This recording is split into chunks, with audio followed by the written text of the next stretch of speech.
Good morning, everyone, or good afternoon, or good evening from wherever you are all joining us today. Welcome to this January update webinar from Cash International, and thanks so much for signing up for the session today. We have a lot of people online today, so thanks for joining us. I was asking how the weather was where you are. It's sunny in Newcastle, but cold. It is wet and windy and miserable in Wales, we've heard today as well. So please just keep letting us know if you're in a nice sunny climate, how hot and sunny it is to make us jealous. Please let us know, because that'll make the ice that still remains in Newcastle go away. So once again, thanks again for joining us today. We have a session booked out up until around 12 this afternoon, and we're going to talk through some key updates for you as well. So what we're going to be looking at this afternoon is I'm going to do an update on the new developments within the Ministry of Education in the UAE. I'm going to do a bit of an update on that, and then just a little bit of a focus on Cash alumni and what's been happening with Cash alumni over the past few weeks. And then we are going to be joined by Lisa from the External Quality Assurance team, who is going to be talking you through the role of the EQA. We're going to do a bit of an overview of what the audit involves. We're going to talk through your support and documentation, direct claim status, things like that. And we're going to do a bit of a Q&A at the end. So please, as you know, when we run these sessions, we like them to be as interactive as possible. So ask your questions throughout the session, and taking advantage of having Lisa and I online for this hour, so you can ask us anything you want about Cash and the EQA process, or kind of our plans for the year as well. You can drop me an email at michaelpotts@ncfe.org.uk, or you can drop Lisa an email at lisa.channel@cash.org.uk as well. But please, as always, use the chat functionality to your right-hand side to write your messages throughout the session, and we'll be viewing those as we go through. Okay, so that's brilliant. Keep your questions coming in, as I mentioned before, using the chat functionality, and we'll get talking now. So, first update, really, as most of you will know that are working out of the UAE and in Dubai, there has been new developments within the Ministry of Education in the UAE, which now require that all teaching assistants have or are working towards an early childhood qualification with a minimum of 100 guided learning hours. So if you look on the slide just under there, where I put in bold care provider, teacher help, supervisor help, nanny, this is the documentation and this is the wording that has came from the Ministry of Education in recent months. So it says qualifications: certified vocational certificate in early childhood care and education, or a high school diploma or equivalent, and evidence of a recognised early childhood care and education and training programme of not less than 100 training hours. So that is what the Ministry of Education is now asking, that all teaching assistants or those assistants working within childcare early years have a minimum of 100 guided learning hours qualification that goes within that as well. Obviously, we're aware that this is a big change within the sector, and it is a big ask for a lot of those workers that are working within those areas, for them to have that. We are actually visiting Dubai. Tim Dawkins, our Director of International Sales and Development, and Rob Kindness, our International Development Manager, are visiting Dubai at the end of this month. They are flying out on Sunday, and we will be meeting with the Ministry of Education at that time to discuss this new requirement. What we really want to kind of whittle out and get to the bottom of is what does that recognised early years childhood and education program look like. So if they are recognised provision, what are those qualifications? If we can get a list and we can get a defined breakdown of what that looks like, that would be fantastic for everyone involved in the sector, and I know all of you that are working closely within it. Excuse me. Of course, as we know at Cash, in the early years educator sector, we are the leading sector specialists in early years education. And we know that our customers, employers and learners are looking for that gold standard, that recognised qualifications which ensure the best training and professional standards and career prospects for learners within that. So, you know, those learners that are now having to fit within this new requirement and are looking for that 100 GLAs qualification, learners completing the Cash branded early years educator qualification will be trained to the highest standards, equipping them with the best early years qualifications available. And of course, because we are now recognised by KHDA within the UAE, We really want to work with them and the ministry to make sure that the early years educator qualifications they are looking for in this new requirements reflect that gold standard and those real standards of childcare within that. As you know as well, we have from levels 1 through to 3, even higher within these areas, we have level 1 through to 3 qualifications that are recognised qualifications that can support your learners achieving this new requirement. What's proved quite popular in the region so far is the level 1 award in Introduction to Health and Social Care in children and young people settings. And predominantly as well, and importantly, the level 2 certificate in introducing caring for children and young people. That's the level 2 certificate in introducing caring for children and young people. Laser Learning, one of our endorsed partners, does have a version of the level 2 certificate as an online provision now. So you could take that as a learner and go through and do that online with some key focused areas and units within there to make up that level 2 certificate. So if anyone is interested in that, please get in touch with myself and we can put you in touch with Roberta Laser Learning to discuss that as well. Of course, if any of your learners are working towards that higher standard and a higher level, we do have our level 3 diplomas in the early years workforce, which a lot of you will be familiar with, which could still work towards this requirement as well. But please watch this space for any further updates from the Ministry of Education. As I said, we are meeting with them when we visit Dubai at the end of this month, and I will be updating you all on the outcome of that and where we are with that in the February webinar, which we'll be promoting very soon. Within the February webinar as well, we will be delivering the session with Laser Learning, and it will be myself and Vivette that will be delivering these sessions. So as I say, once you see that notification come up, please sign up for next February's update, where we'll give you an update on the Ministry of Education, where we are with that, and Laser will be giving you an update on their systems as well, as we gear up for the guest conference, which will be taking place in February. Okay, that's great. Any questions on that Ministry of Education requirement and the new changes, please send them through to michaelpotts@ncfe.org.uk or use the chat functionality right now and ask any questions as we go through the session. Please send them through. Okay, moving on. Cash Alumni. As you all know, Cash Alumni has arrived, and we have been live with Cash Alumni for the past few months now.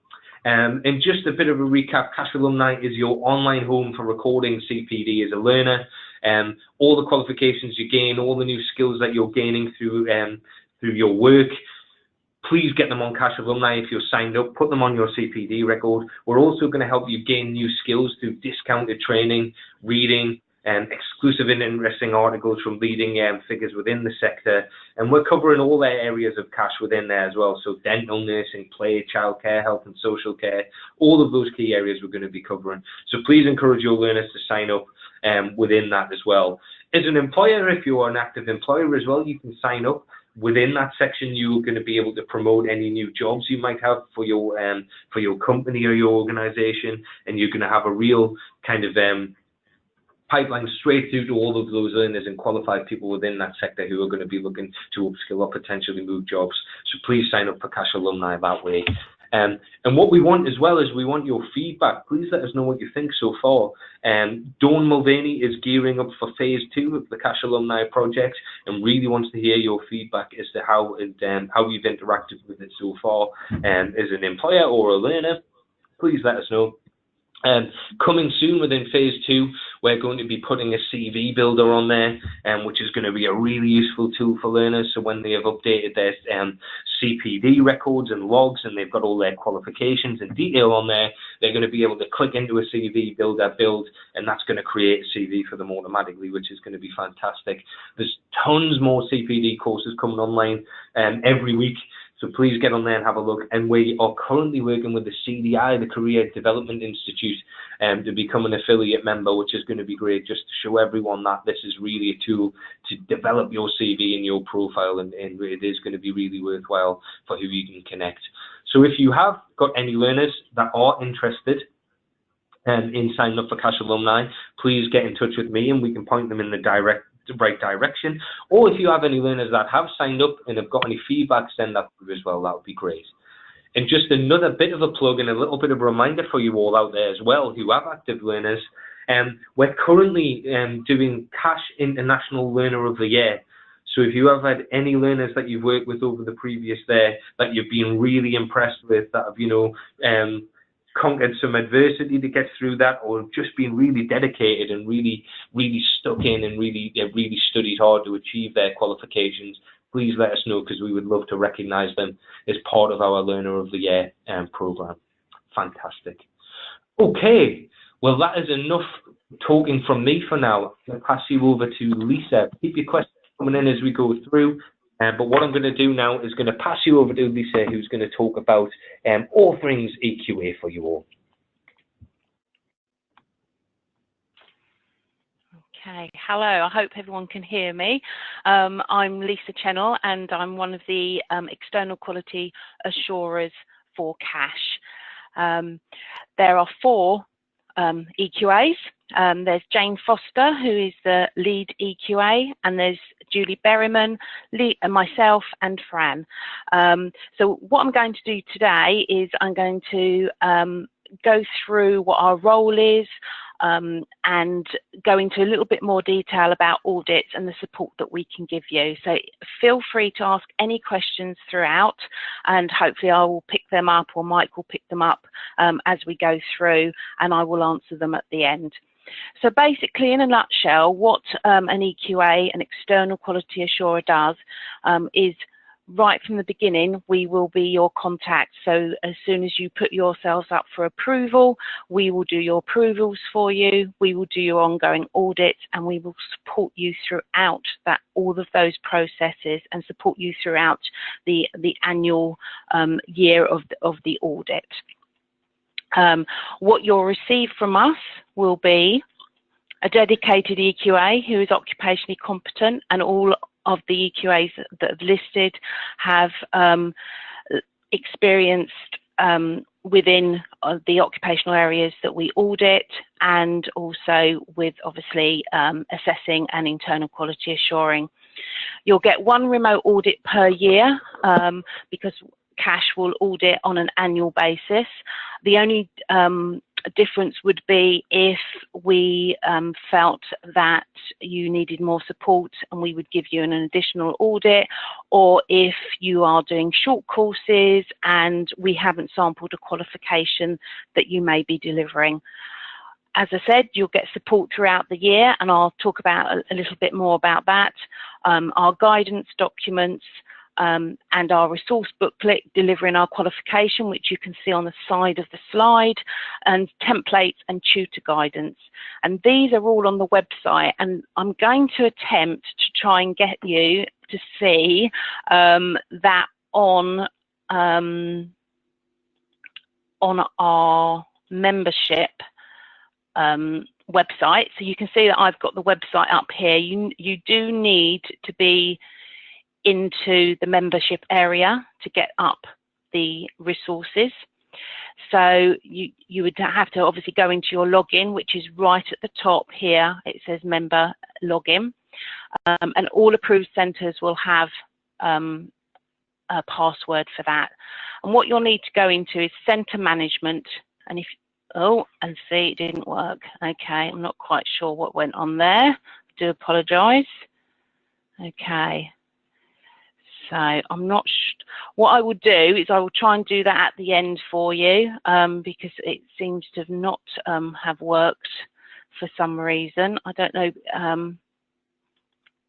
why that has happened, so I do apologise, but I will direct you onto that. You do need to go onto the CASH website, into the membership login, into the centre management, and then it will list at the top the delivering our qualifications, and you can click onto that, and that will give you lots and lots of information about the assessor and IQA process, and it will also give you links to all our templates. So we have templates for assessment cycles, internal quality assurance forms, and it's really worth going to have a look at that. Even if you've got those forms in process already, you can have a look at what we recommend and compare them. And as I say, I will try and get back onto the website so I can show you where that exactly is. So moving on, I'm going to do a brief overview of the approval process, as I am aware that there is a few new potential centres listening today. So as you will know, there are two parts of approvals. There's part 1 and part 2. And once you've completed part 2, that comes across to us as EQAs, and we receive an email. And we will contact you, and obviously that's normally by email, and we will organise an approval meeting with you, and this might be through a phone call, it might be through an agreed online platform such as Skype, and that will be an initial contact to introduce ourselves to you and to talk about what we are going to be looking at to be able to give you to become a cash approval centre. At this stage, the EQA will send you out some guidance documents that will help you to provide the evidence necessary to gain approval. So we have a guidance documents which show you the approval criteria. We will send you out the form that we fill in, so you have clear guidance of what we're expecting to gain approval to become a cash centre.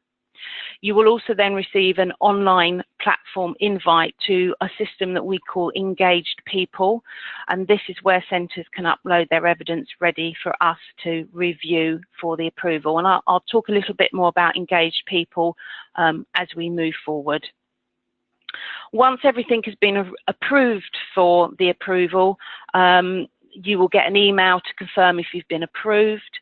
If you've not been approved for any reason and there are actions, you'll get a list of actions that you can work on to then gain approval, and that's something that we will work with you. Or you may not be approved for whatever reason, and then again that will be talking to you about how we move forward with that. So you'll get supported through that process throughout, because obviously we're here to want you to become an approved centre, so we will support you through that as much as possible. Okay, moving forward, we're going to talk about a little bit more about audits and what does an audit involve.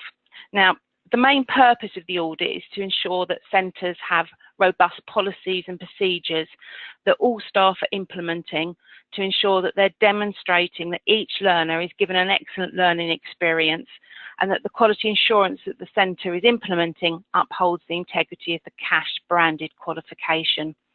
And this process is for the cash qualifications, as I say, it's just to ensure that obviously there's integrity with our cash qualifications that you are delivering. A cash centre will not receive an audit until learners have been registered, and once this happens, your assigned EQA will contact you. Again, an email will be sent out asking you some questions about when you anticipate your learners to complete, when you're planning to complete your first internal quality assurance sample, and just have a general discussion about how everything's going.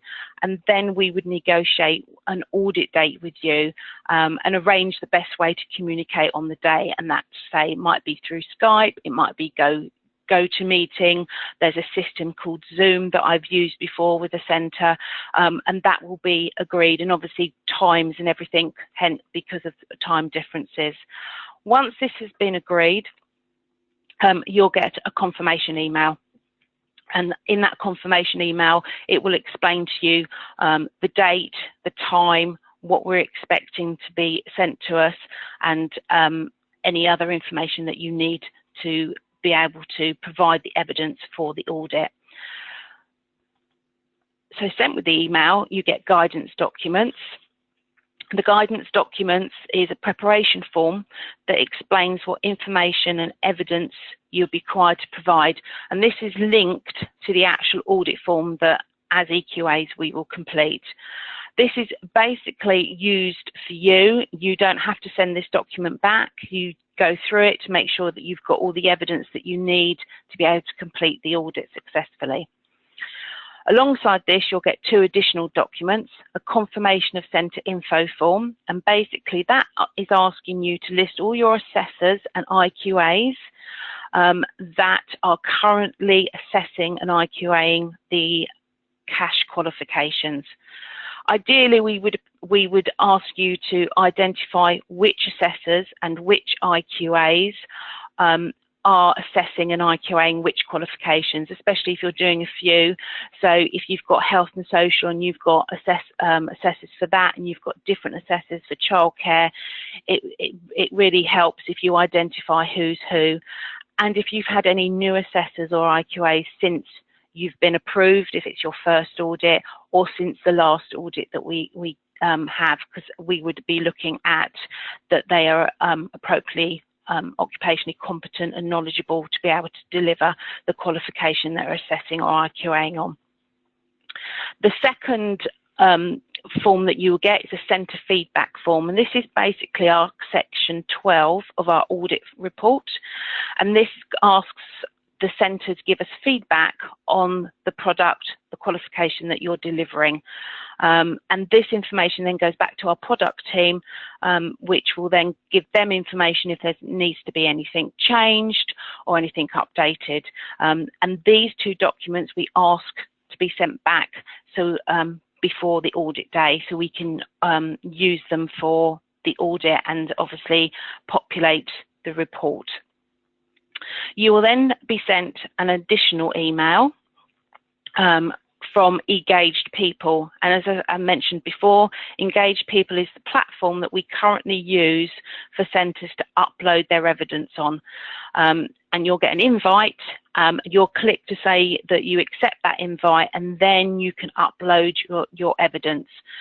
And what we recommend with this is that you upload in folders, so you name your folders like staffing, assessment, IQA, just so it's a little bit more organised, and also avoiding uploading single documents, because when you upload loads and loads of single documents, it gets very full very quickly, and then it gets a bit clunky to actually open those documents. So what we advise is that you put it in a zip folder if possible, and then we can access it through there.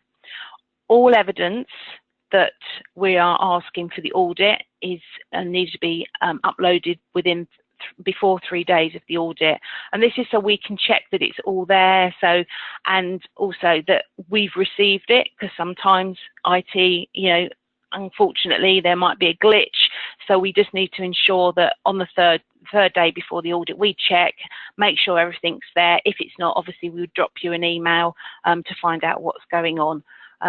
So once the evidence is all up there, then obviously we can then review it for the audit.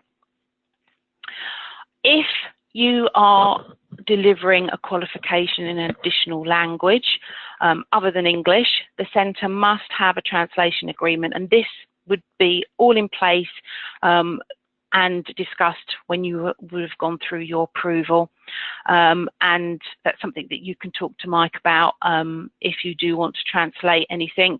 That's a conversation that you need to have with Mike, because as I say, you'll need to have a translation agreement, and therefore all evidence must be translated and provided in English for the audit to take place.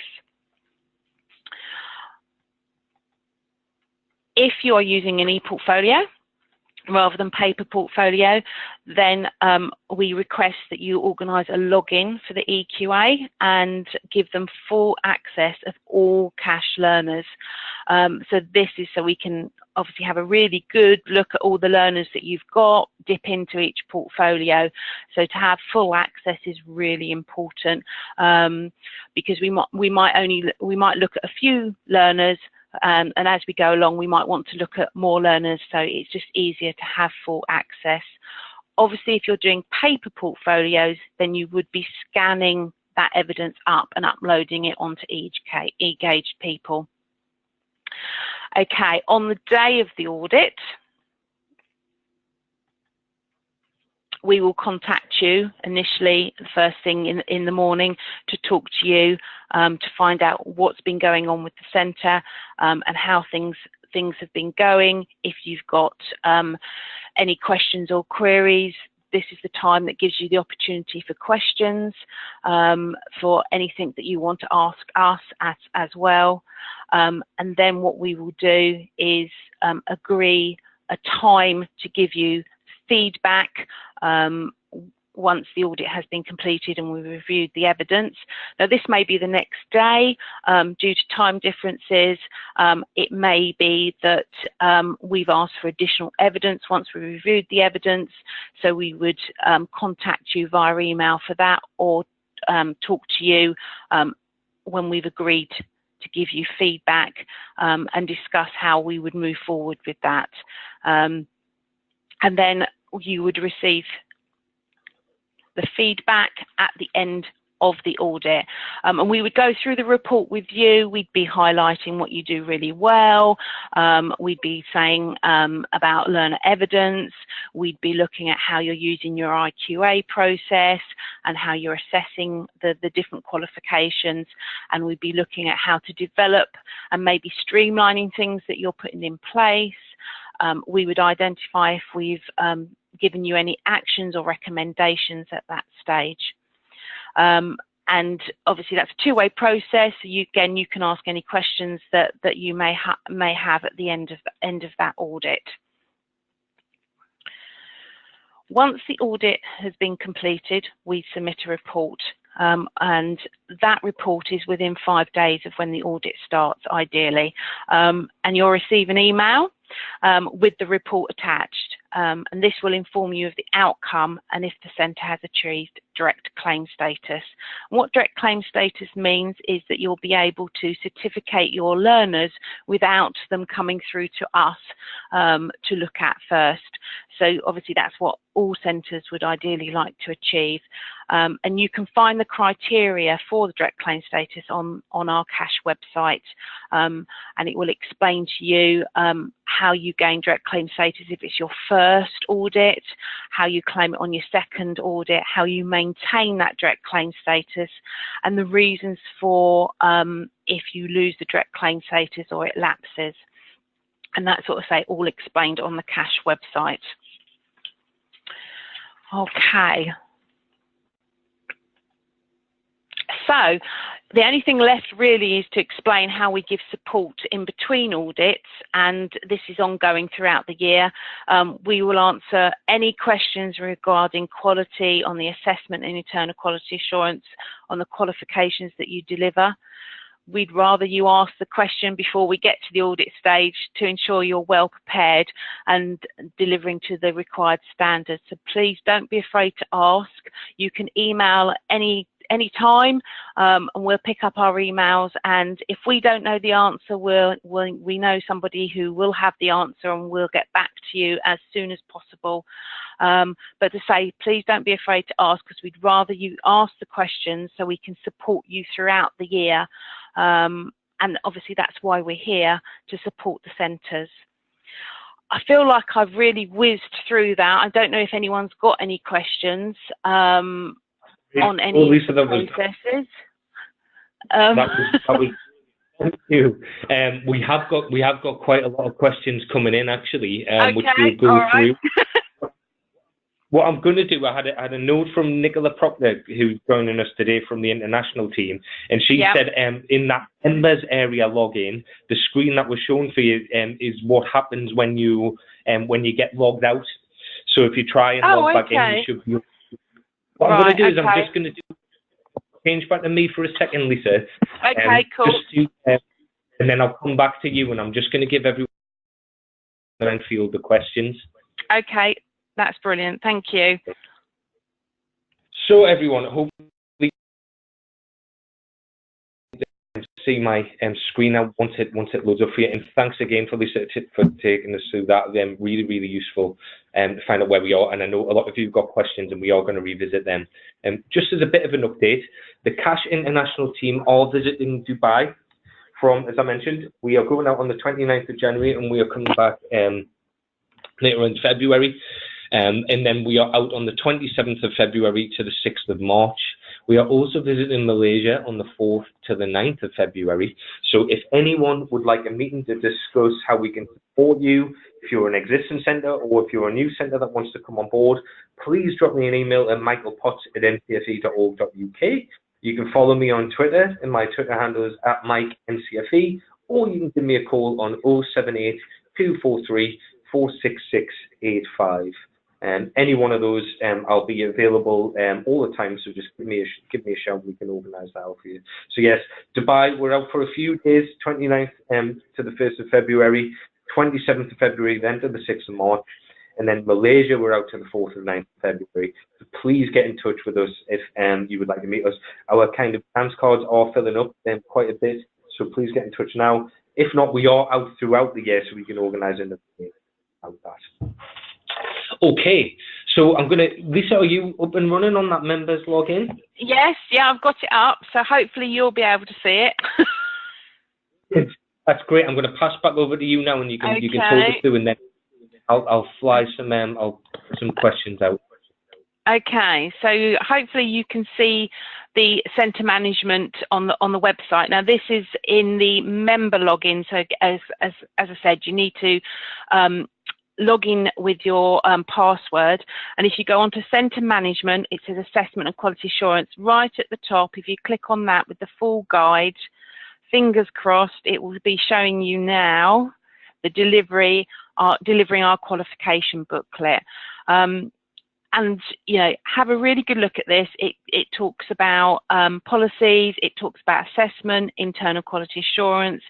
It has internal IQA strategy, which basically helps you look at how you rag rate your assessors, how it gives you advice on your sampling, how much sampling you should be doing. It also has links with the forms right at the end. You can then link into the forms that are our templates. It also gives a really good description of all the assessment methods, what the assessment method is, when it's suitable to use, how to use it, how not to use it, and this is really, really good because it goes through each assessment method that CASH has got for their qualifications. It has, say, an internal quality assurance section, which looks at what an IQA is, what a strategy is, a suggested RAG rating of the assessors. So if you've got an assessor that is new, you might put them on red. If you've got an experienced assessor, you'll put them on green, and therefore you wouldn't be sampling as much as a red assessor. So this gives you good guidance on that. It talks about how to put a sampling plan together, and then right at the bottom it gives you links to different documentation. So if I click on one of these, I'm hoping it will come up. You should be seeing an IQA sampling plan. When it's had a think about it, it's going to download any minute now. And so it will link you into the template documents that we have on the website. So there's one of our sampling plans, one of them across units, the other one across methods. So it will link you into that. And again, it has a nice little recommendation of assessment methods that you can use.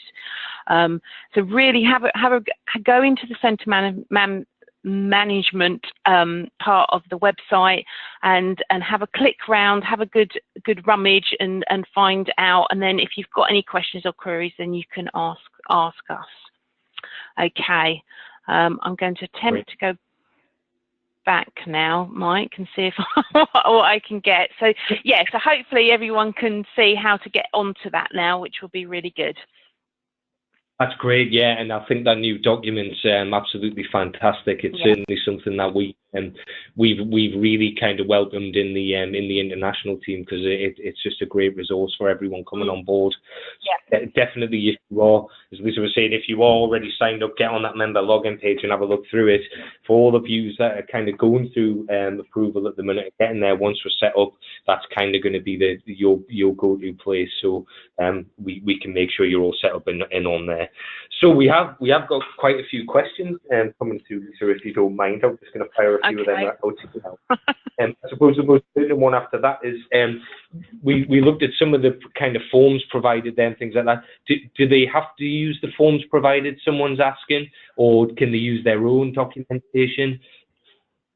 Okay, yeah, they can use their own documentation. What we would advise is that they look at what our templates are asking for and make sure that that information is on their own documentation, because we would be looking, so for argument's sake, if they wanted to make up their own IQA sampling plan, we would be looking that that demonstrated that it was per assessor, ideally per qualification, looking across all units and all assessment methods, and that there are planned and recorded actual dates on there. So any information that is on those templates should be on their own documents. But we are aware that obviously some centres will need additional evidence on those IQA sampling plans for their centres, so they might want to record start and finish completion dates for learners. They might have to collate evidence for their college, so they might want to add that onto the plan. So yes, so ultimately no, they don't, but they do need to have that information that we need to be able to do an audit trail on their own. That's great, yeah. And I think, Okay. I think the thing with that as well is, yes, they're not mandatory, but they are really useful that they're there and they're available. So if you haven't created anything, why kind of reinvent the wheel? For there, Exactly. they're there to use. They're going to be really useful for that. Brilliant, thank you for that. Okay, another question coming in around. Let me just put my glasses on. Occupational competence. Right. So one of our is just asking kind of centre staff and what they need to be occupationally competent. It's a kind of I know there's a lot of different roles, but roughly kind of what you would be looking for. Okay, so occupationally competent in the subject that they're going to assess in. So if they're an assessor and they're assessing childcare, we would expect some childcare experience, some childcare background, ideally a childcare qualification that's current and up to date. So for IQA, it would be the knowledge side of things, because they would be looking, they only need to be occupationally knowledgeable, but with assessors, they need to be occupationally competent.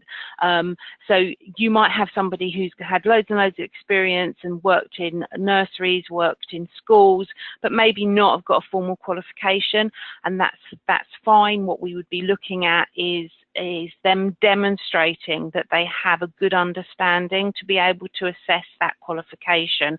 And what we may do is have a look at their CV and actually say, right, well, you know, you need to do some specific CPD and keep yourself current and up to date.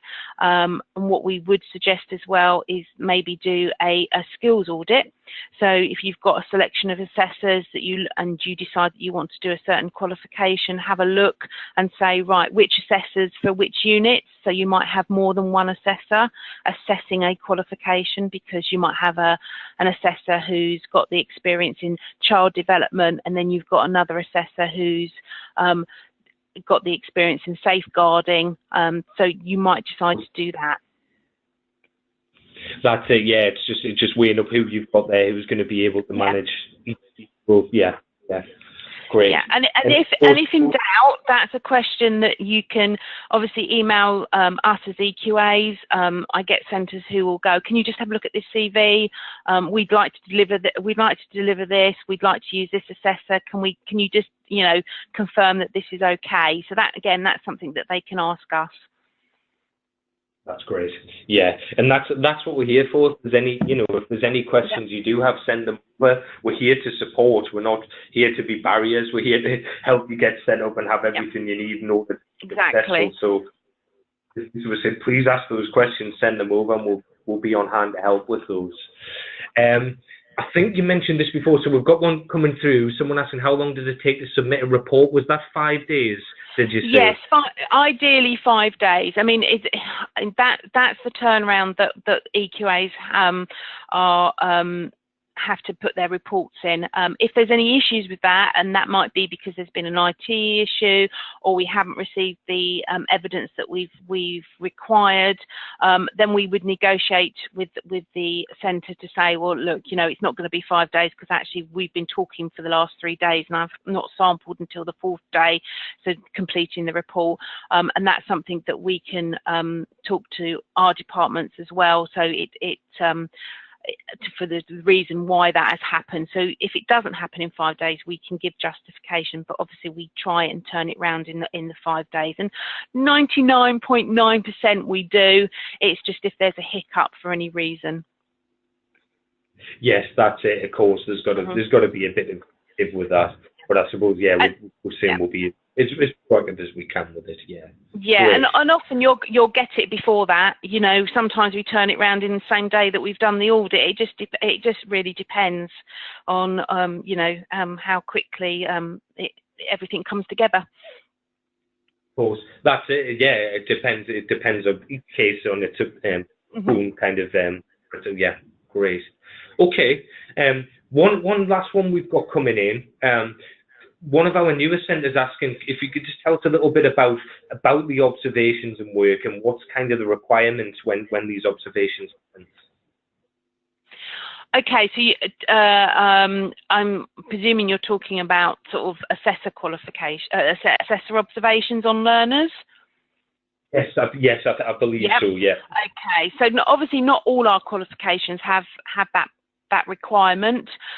So for like the level 3 diploma in early years educator, that has observational requirements, and that is for obviously the assessor to go out and observe the learner with the children, and that's really to cover what we call the skills.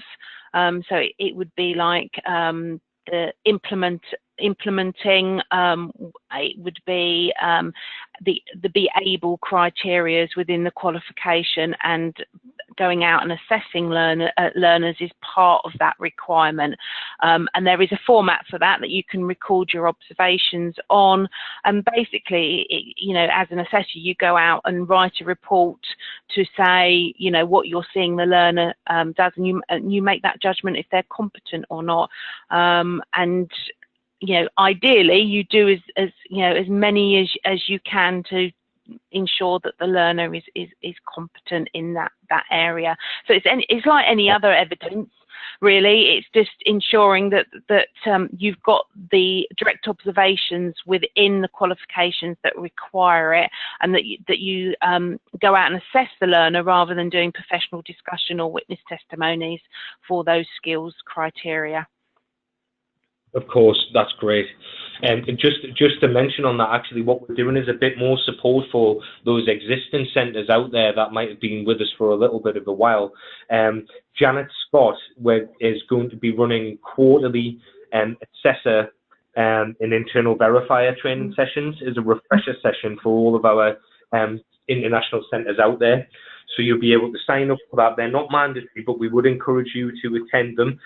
Or a refresher for CPD, or for any of your staff members that might have joined since you became approved, to get them up to speed on what we're looking for from our assessors and our internal verification at CASH. So hopefully that's going to really support you as well as your quality audits that you're going to receive. You're also going to be able to sign up for these sessions. We're currently scheduling these in. The first ones will be taking place at the end of March. We'll be sending some information on how you can all sign up for those very soon. So please keep your eyes kind of posted on your emails for that, and I'll be doing another update on the email for you there. Thanks again. We still have Lisa on the line, and I'm still here, so please send some more questions in if you have them while we have the time. Just a bit of a recap when we're going to be out in the region.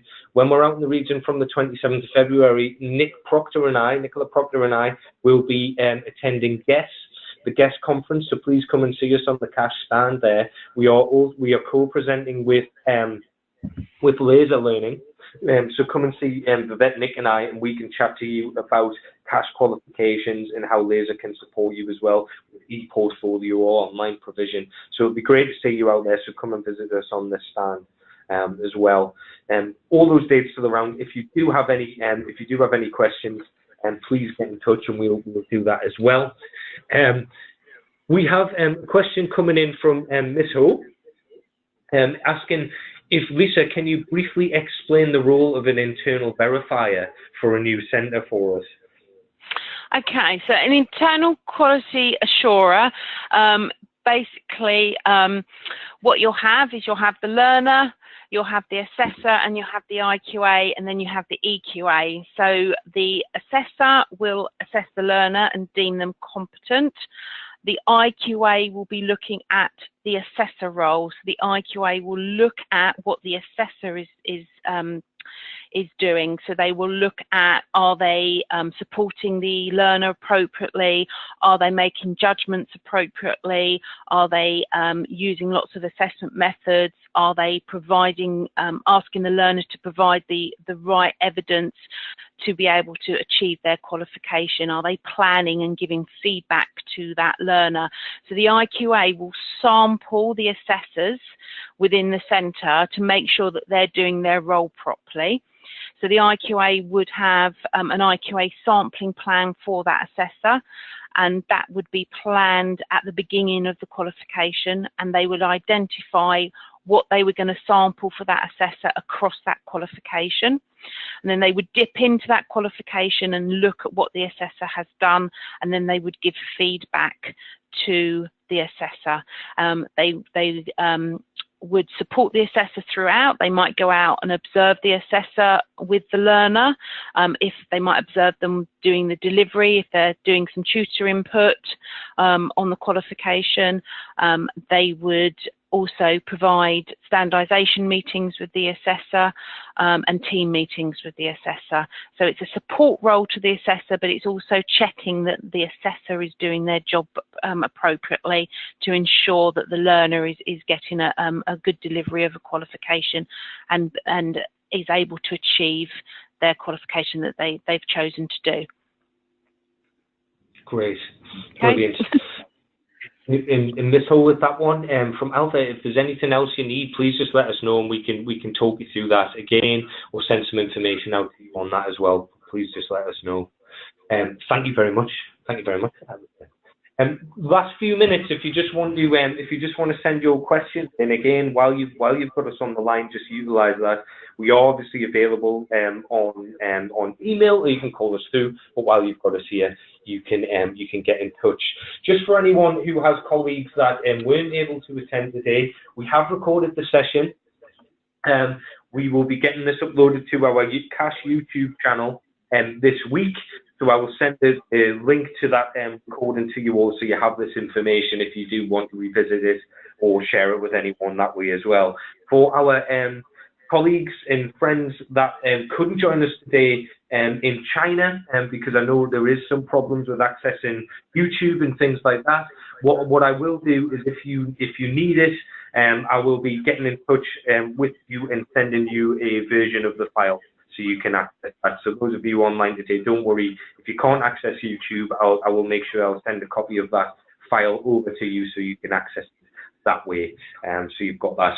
If anyone would like a copy of any of the slides today or anything like that, please let us know and we'll be able to send you a PDF version of those over as well.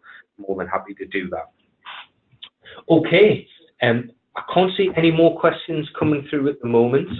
So what we'll do is assume that we've kind of answered everything for now, and we know what it's like. I think it's one of those ones, isn't it, when you sometimes attend a session, then it might be a few hours later or the next day that a question pops into your mind. That's absolutely fine. Just drop me a note at michaelpotts@ncfe.org. Hey, or Lisa Cash, drop Lisa a note. Lisa, what's your full email address? Sorry, just where we have that. It's lisa.channel@cash.org.uk. Perfect, thank you. So yeah, if anything pops into your mind, just drop us an email and we'll happily pick that up for you all. I think that's about it for us then. We just want to say thanks very much for joining us. We hope you found it useful. Our next webinar will be taking place in February, where I mentioned before, we'll be joined by Laser Learning. Keep your eyes peeled for that coming out soon and get signed up. Thank you very much, Lisa, for joining us this afternoon. Okay, no, pleasure. and we will see you all soon. So take care, everyone, and we'll speak to you all soon. Thanks now. Bye. Bye-bye.